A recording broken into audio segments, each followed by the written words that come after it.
get ready to thrive loud with Lou Diamond. Hey, Thrive Loud listeners, Lou Diamond here. Welcome to a special episode of Thrive Loud here on Tuesday, January 28th. I decided to pop this in because right now what we're about to discuss is the only topic most people are talking about right now. For those not familiar, this past Sunday, January 26th, former Los Angeles Laker and NBA great Kobe Bryant, his 13-year-old daughter, and 7 others died in a horrific helicopter crash in Calabasas, California. Over the last 48 hours, by the time you're now hearing this podcast, the city of Los Angeles, the NBA, fans across the U.S., fans across Europe, even those that are not sports fans across the entire globe have been affected by this awful tragedy and the passing of Kobe Bryant. I don't necessarily usually do one of these shows. And what I ended up doing was I wanted to bring somebody on the program who is an amazing leader, incredible thinker of a good perspective of everything, an incredible speaker. He's also been a guest on this program, and he also happens to chat every now and then about sports and life and lots of issues. So I bring Tony Chatman on here. Tony, first of all, thank you for coming on such short notice. Hey, Lou, great to be here. So, Tony, I don't usually do news updates on the show, and usually we're talking about things that are thriving. So this is always really interesting. But the angle I went on this, and the reason why I wanted Tony to come on, is right now everybody is kind of in shock or in mourning about what has happened. And I wanted to try to take this and say, how do we spin this into appreciating someone's life, but also try to understand and have a conversation about the fact that this is a man that I have never personally met. I don't know if you have either. Have you ever met Kobe, aside from seeing him play, maybe? Have you ever? I've never met Kobe. And yet we both would agree that he has had a profound effect on us. In fact, this incident somehow hit us harder than if it was just a random person in New York City where we both reside. And I find this fascinating because, we're always appreciating life and we're trying to bring those up that are that we want to elevate to another level. And this might have been someone that has been doing that his whole life. So I want to understand and get your little perspective, first of all, on the incident. And then I want to talk about why does this affect us so much? So first of all, where were you when you heard the news? I was actually at the gym. I had finished. Yeah, I had, it's a long story, but I have kind of a Sunday routine, and I ended up at the gym, and I looked up, and on one of the TVs, it said Kobe Bryant died in a helicopter crash. But it was strange because it was on one channel, yet it wasn't on ESPN. It wasn't on all these other sports channels. And so initially I thought it was a hoax or it was false news.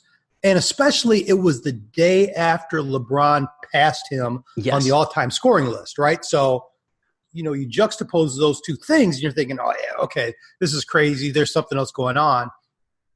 And I immediately grabbed my cell phone, I found a few other stories that seemed to corroborate it, and I posted it on social media, honestly, in hopes that someone would say, nah, that's not true. Right, like fake news.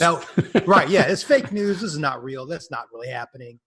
And unfortunately, 5 minutes later, it was on every channel. Yeah. Right. So I'll just relay my story. I was in my house. My daughter was actually expecting people over in the afternoon, some of her friends.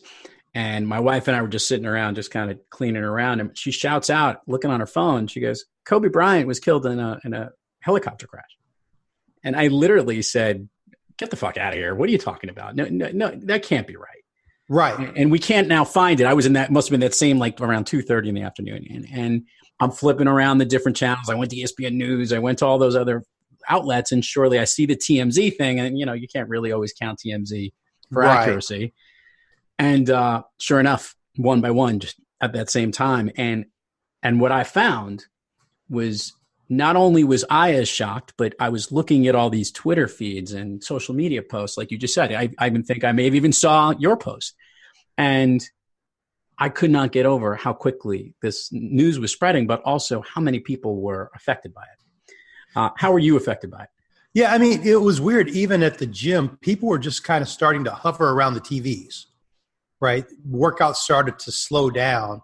And for me, I think it was disbelief. You know, you look at the stages that people go through when they experience the death of a loved one. Yeah. And there was a sense of disbelief, and this can't be true. And it was a very odd emotion. It wasn't the emotion of losing a parent, but it was a void. It was definitely a void that was, hard to describe in another way. It was just a weird sense of, it was a void, and it was, and then as the news started to matriculate, and it wasn't just Kobe, but it was Kobe and his daughter. Yeah, without a doubt. Even recently we've seen so many pictures and video clips of he talking to his daughter. It was just overwhelming emotionally. So this, and I'm in the same boat as you, and this is the part that has fascinated me. And for the record, both of us are parents, and many of our listeners here are parents, and the thought of losing a child is unthinkable, and specifically in such an awful, tragic way. And then as you learn more information, you learn that her basketball teammates were also on this helicopter on the way to going to a basketball facility. At least that's the news that we apparently Kobe's basketball facility where they're having a camp. Right. Yeah, the Mamba camp or whatever it's called. Yeah. And I had heard all this, and all that news is one thing. Everyone's just devastated because nobody ever wants to see it. But I don't want to minimize this, but this happens every day. Terrible, tragic things and passing and deaths. But how is it that someone that you and I have never met, he's been in our world in circles. I'm not going to lie to you. I'm not a beat writer for the NBA, and I'm not following it that often. And of course, I could pick him out anywhere on the street. But there's obviously some powerful connection that people like Kobe, not just because they're famous, but maybe because they do something else or inspire us, that enables us to somehow establish a relationship with them. Yeah. I've been kind of trying to put this together. And so I'm a pretty big basketball fan, right? Yep. The mid-'70s, the NBA is falling apart. You've got the ABA there, and really it's rescued by Magic Johnson and Larry Bird and the NBA being able to capitalize off their rivalry. And so they dominate the 80s in terms of media, in terms of championships. Then you had the emergence of the bad boys from Detroit, and then Michael Jeffrey Jordan comes on the scene bigger than life. I mean, he's basically the Bruce Lee or the Muhammad Ali of basketball. I mean, that's, like that. Yep. When you really think about his effect, there's no one else like him. And now you have LeBron, but there was a span between 2002 after Jordan retired the second time and around 2009 or so, where Kobe was the dominant face of the NBA. Yeah. I mean, you could argue that Shaq was a more dominant player. You could argue Tim Duncan, but they're big guys. And, let's be honest, it's not incredible to see a big dude dominating, right? I mean, it's like, and they certainly don't, they never do it for that long a lot of times because, specifically we'll use Shaq in this instance. This was a guy who was just so big and so large. I mean, all that pounding on your knees and all that eventually took a toll. Yeah. But then Kobe, he did it in such a way. I mean, let's remember the NBA was trying to figure out who was going to be the next Jordan. Yeah. Right. There was, I don't know if you remember Harold Miner, of course, Baby Jordan. Baby Jordan. Yeah. Baby Jordan. Yeah. That lasted like half a season. Right. Right. You had all these people that just couldn't fit it. And then here comes Kobe, who over time his game seems to mimic Jordan's. Yeah. But it was different because Jordan was such a physical anomaly, right? He came into the league. He's like, he could just jump over dudes. Right. Kobe came into the league, and his first season was very lackluster. And remember, and for the listeners, this is important. Kobe went straight from high school into the NBA. So we're dealing with a kid who was 17 or 18 years old when he first came in. That's in 1996, mind you, when he was drafted.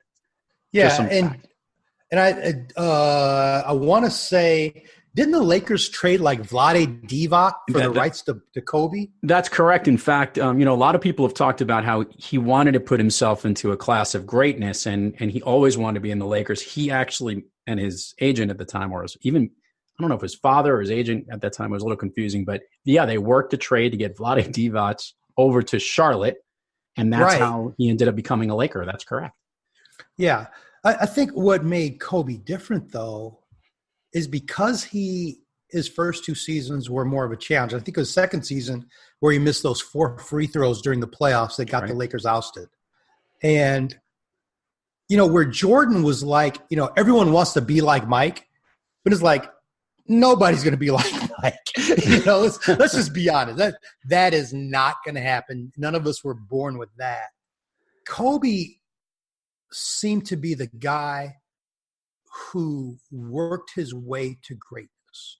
Yeah. And I don't want to take anything away from Mike, because Mike was certainly one of the great, if not the single greatest competitor in the NBA, and hardest working. And where I have not met Kobe, I've met Mike many a times, and actually played pickup ball with Mike, which is a whole different story, right? I mean, it's just nuts. And have a lot of friends who know Mike on another level. Kobe, you saw him as the guy who willed himself to become that.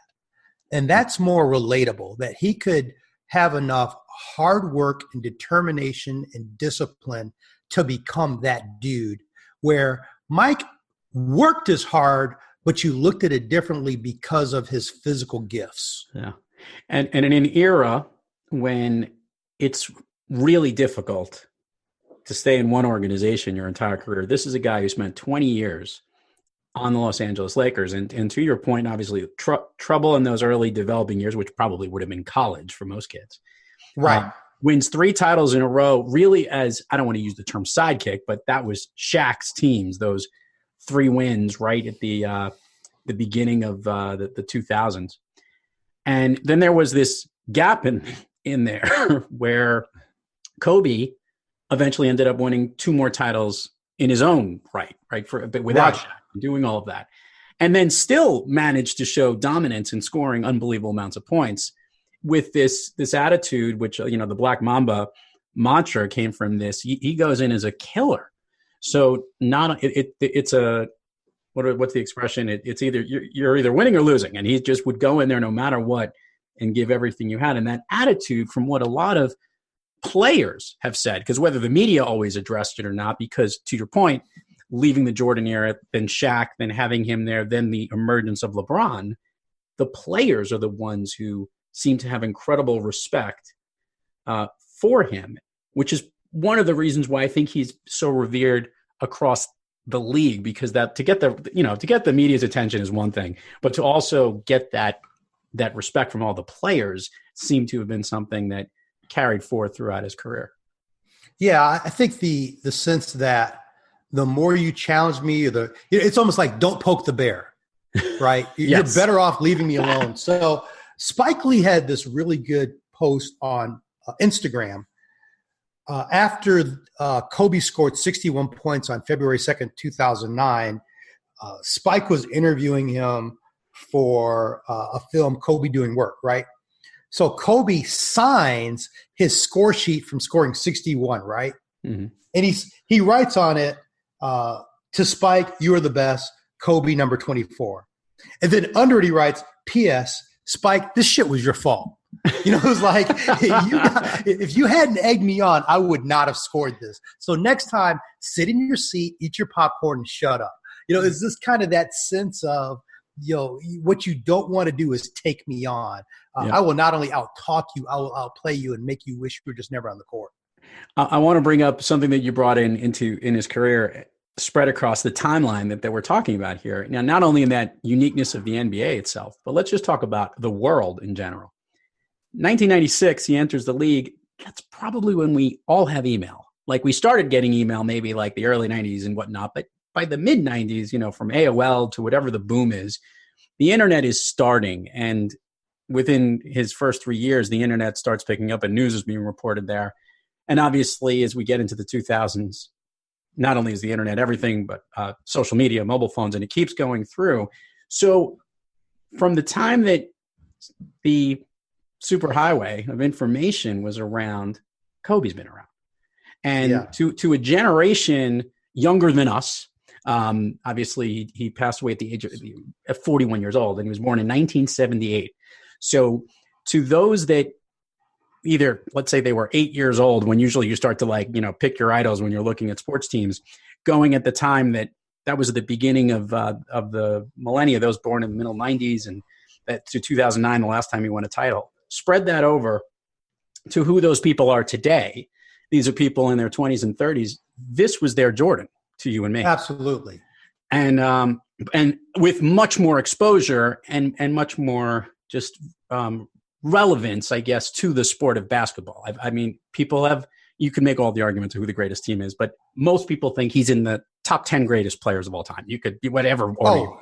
Yeah, definitely. Definitely. So there's something in this which is powerful. So his awareness of who he is out there, and obviously whether comparison or not, and his connection to one team and one very large city.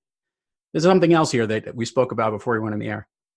When you get to the point in life that you're just a one name person, right? You drop the name Kobe, it has a whole new meaning. We're not confused when we say who Kobe. Right. Yeah, Kobe Smith. Yeah, exactly. Kobe Jenkins over there. Yeah, right. LeBron, Kobe, Oprah. I'll use this, and I felt this way along Magic, Prince, right. Bowie. I'm just throwing out people that have died tragically who have had effect in our lives that have connected to us. They all have that one name standout. When you get to that one level name, it doesn't matter if you are a sports fan or not. Like my wife, who's not a big sports fan, was the one who broke the news to me and knew exactly who Kobe was. Right. Yeah. My wife had just gotten off a plane and she called me and goes, "Did you hear that Kobe died?" I mean, she's not a huge pro basketball fan, but it was the first thing she wanted to talk about when she got off the plane. Absolutely. So this is where I wanted to bounce this idea off you, and you were the perfect person to have this conversation because you have an understanding of how we think about leaders and those we respect and those that inspire us. And that was the word. That's awesome.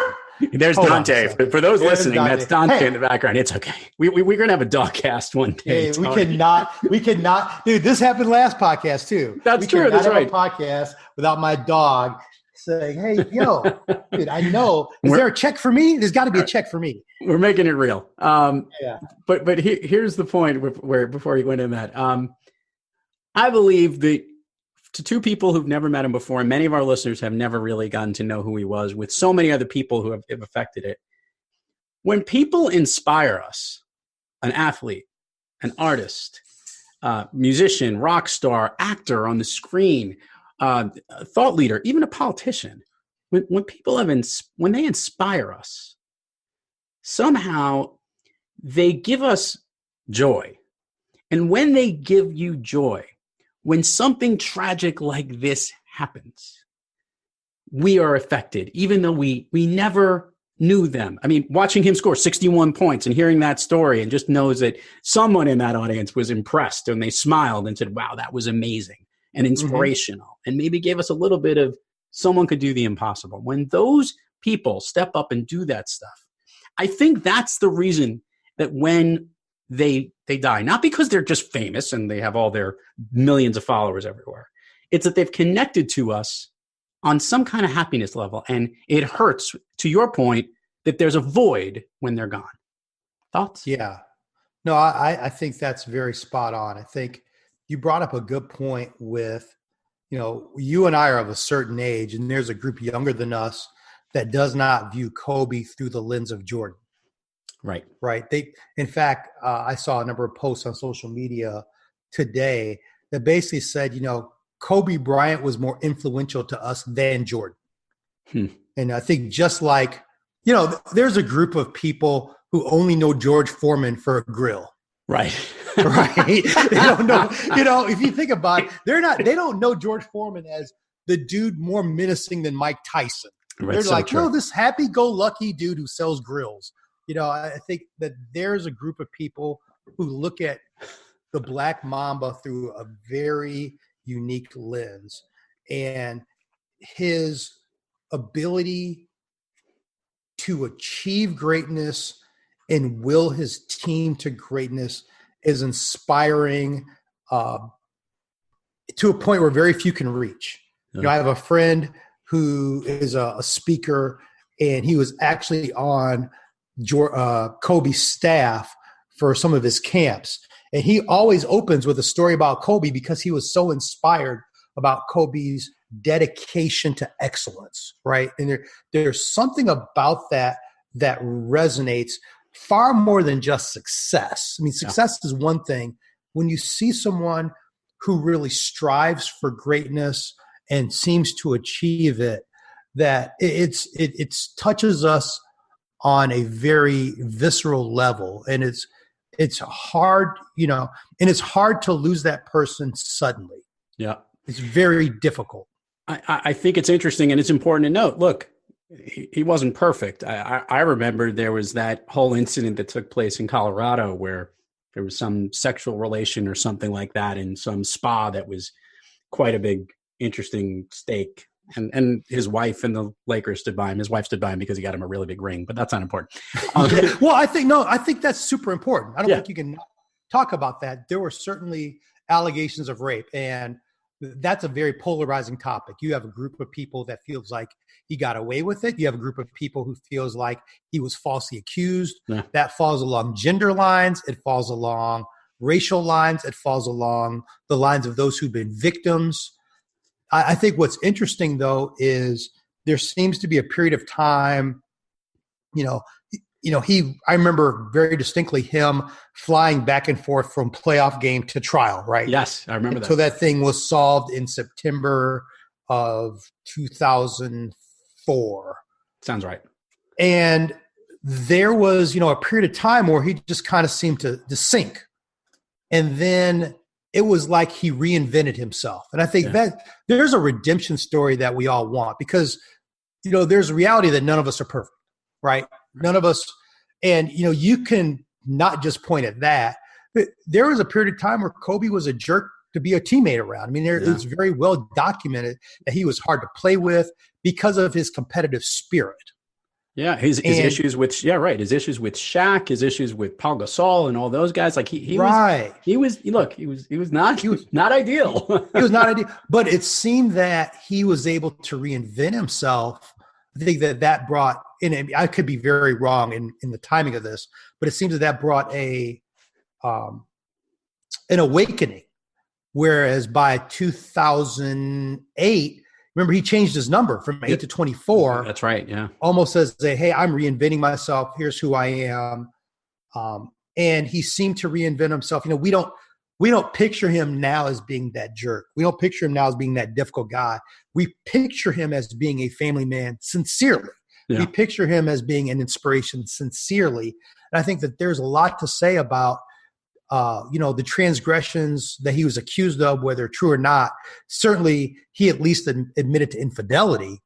But then there's also something, people like a comeback and a person who seems to have honestly reinvented himself, redeemed himself, to become not only a better player, but a better person, a better teammate, a better part of society. That's a huge statement. Yeah. We see this a lot, by the way, obviously with athletes. As you were saying it, I was remembering Tiger's story and people wanting the redemption of him.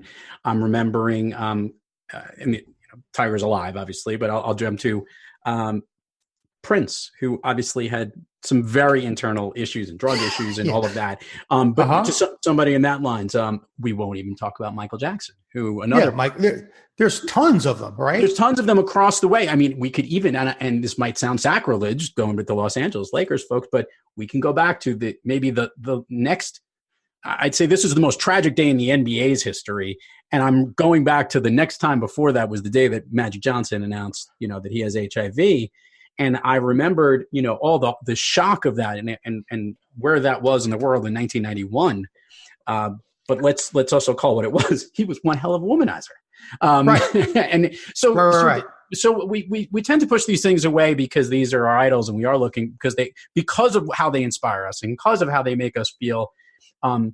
We always want to see the best of people. Obviously, when something tragic happens to them, you don't want to remember those bad things. We're not pushing them aside, but we're recognizing that those moments of inspiration that they give us, those things that they do that uplift so many people, seems to rise above all to so many of us because it has such a powerful connection to our souls. It's the only thing I could come up with as to why it affects us so much. Yeah, no, I think that's really good. And I think that there is something to look, the reality is none of us are perfect. We are all very complex. I've listened to a number of musicians say we would not have survived social media had it been around when we were in our heyday. Right. I mean, they're just like, the stuff we did, if there was social media, we would be hashtags. There's no question about it. Right. But I do think that we admire greatness and we admire, and it's, it wasn't, okay. What makes Kobe different also, there's a sense of what he was still going to become. Right. So with Jordan makes about $100 million a year still, right. But we don't go, Jordan's an amazing businessman. We're just like, Jordan's got an awesome brand. He signed a great deal. I think most were surprised by Magic's business savvy. Yep. That, he would become what he's become. But I think there was an expectation that Kobe was going to become that juggernaut in the business world. And we started to see a lot, not only in the business world, how about even in the creative, he wrote a children's book. Right. And he was tapping into different areas. In fact, I heard something, this might've been I listened to the Bill Simmons show, and Bill Simmons and Chris Ryan put together something quick on Kobe. And they were talking about the fact that they could see a future where Kobe was the next Jack Nicholson sitting on the rows, like watching the Laker games as the famous person there, because he was so connected to the team, but also would have built up this other brand of the other things he does. Absolutely. And I think to see that cut short as he is doing it at a time where he's got his camp now, and you see him investing into these children, his daughter, which clearly was his heart. And there's all these videos about them practicing together, which are just heart-wrenching now, when you put them in context. All of that, makes it that much more devastating when you see a combination of the greatness of his first chapter and the anticipation of what the second chapter was going to be. I think that really intensifies the loss. And for it to be so sudden. And again, I think for it to be the day after LeBron surpassed him on the all-time scoring list, it's huge. I mean, going back to what we were saying earlier, LeBron seems to cite Kobe as more of an inspiration than Jordan. It's a little eerie. If you get a chance, if you haven't heard it, and I'll try and find the audio clip if we could play it here. We might not be able to, but LeBron was quoted the night that he broke the record, and he was explaining the greatness, the all-time greatness, Hall of Fame greatness of Kobe Bryant, both numbers being retired at the Staples Center, and how amazing it was. This was less than 24 hours before this tragedy happened. So I actually remembered waking up in the morning and reading a news article about that issue that was going on. So it was fresh on my mind about what was happening. So that's part of the reason why I'm like, I told my wife, you're full of shit, that that's no way in the world that could happen, because it was just, you just were hearing the comments between the two of them. And I guess that just shows the power of connectivity with all these devices and the medias for these people who connect and inspire us, that we are connected to them, maybe more often than we think we are, I guess. Yeah. I think, you look at an Oprah, which we mentioned earlier, right? And, I think that there's a connection that we feel with her. I think that there are musicians, whether it's a Stevie Wonder or whatever, where they've meant something to us. I remember my wife was devastated when Whitney Houston passed. Oh yeah. Because for some reason her greatness intersected with her life, right? I think that there is the reality that when we get to witness greatness, experience it, we do feel connected to it in a way that is beyond what's just logical. Yep. And, I think especially it's going to be more in the future because of social media, and we'll feel more connected to people than we probably should. But there's definitely something to be said about, seeing people who are great at their craft, not only great at their craft, but have clearly worked at their craft. Yep. And have clearly, taken seriously the level of excellence that it takes to be great. That, there are some people that are great, but it's almost like, man, they don't even deserve that greatness. Yeah. Whereas there's others that seem to, man, they've done what it takes to make it worthwhile. It's funny you're mentioning, musicians and artists. I'm a big Bruce Springsteen fan and the E Street Band. And when Clarence Clemons died, the saxophonist, famous saxophonist for the E Street Band, I was crushed. I never knew him. I didn't know who he was. I just know he was the big guy in the band. And his nephew has since taken over that spot. And when they went on tour, I went to go see Bruce play, and they did a tribute. And when they were playing some of the well-known solos that Clarence would play, his nephew was now playing it. And they were showing it up on the big screen and stuff like that. And look, that's a concert that's meant to inspire you. But what I remembered was getting teary-eyed. I'm like, how is this affecting me? And I think that, we all have things that we care about, maybe more so than not. I'm sure the people in Los Angeles are just devastated. And again, from a sympathetic point of view, I can't even imagine what his wife is going through and all the family members, children, and everyone who is affected by this. My reason for bringing you on today and why we wanted to have this chat was to really highlight how these inspirational people, and by the way, I brought you on because you and I both, that's our jobs. We try to inspire people, whether through the podcast, maybe through speaking, through working with our customers. We're trying to inspire people and connect with them. Well, it's funny. Even when you texted me, I was like, let me give you a list of people who are more qualified to do this than me. If we're going to talk about from a sport, I had names when we talked like, hey, you need to call this person. They're going to be a much better resource. But, when you frame it that way, I do think it's really important. I think it's important for all of us. This show is about featuring those that are thriving in their lives, their business, and their passions. We wanted to feature what Kobe has meant to us, but also I wanted Tony here because the two of us together can recognize that understanding what connects us to these amazing people and what we're drawn to and the specifics of it. The stats don't matter. The where they rank in history doesn't matter. Somehow they did something that elevated us and it stuck with us. Yeah. Can I throw something out real quick? You Absolutely. mentioned Clarence Clemons. So a few weeks ago, Neil Peart from Rush passed. Oh, yeah. The drummer from Rush. And I think that was in a weird way similar because he was as I play bass, right? And I saw Rush in college. I've seen Rush a few times. And, growing up, he was the epitome of a rock drummer. I mean, he was considered the greatest alive. And then you put on top of it, he was the one who was writing the lyrics for this band that have such amazing lyrics. I didn't realize how much he meant to me until the day after he passed. Yeah. And I literally got, teary-eyed and emotional, and because I just kind of started listening to all these Rush songs and thought, no one's going to ever compose anything like this again. And I think that there's a sense of there's going to be great players that come into the future, but there's not going to be another Kobe. Right? LeBron's a different animal, and there's not going to be another LeBron. Right. But, that's going to be something that we saw for a moment in time, and when that window closes, it's gone.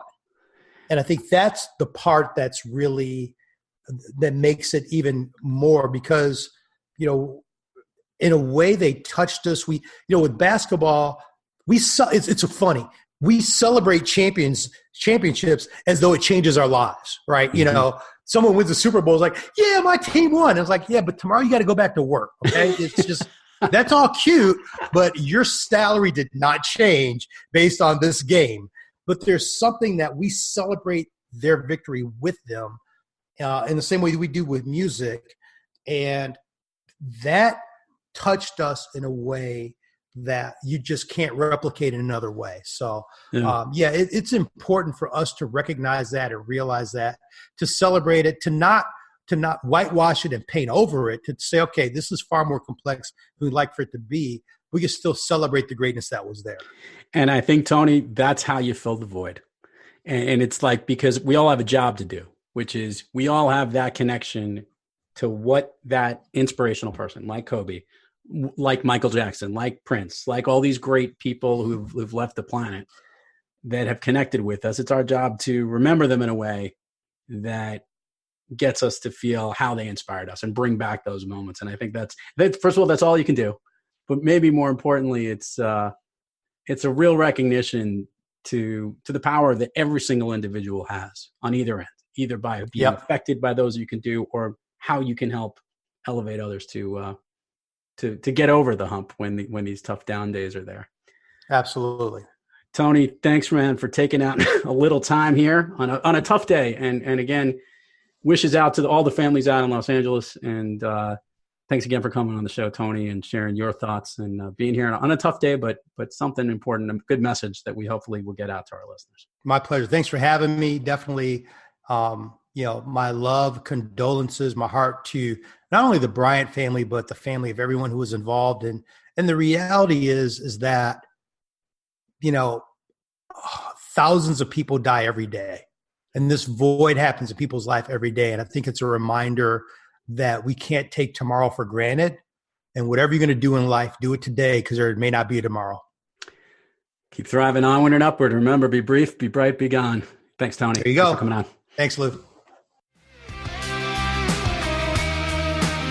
You've been listening to Thrive Loud with your host, Lou Diamond. Make sure to subscribe on iTunes, Overcast, or wherever you get your podcasts. And follow us on Twitter, Facebook, and Instagram at Thrive Loud. Or find us on the web at thriveloud.com.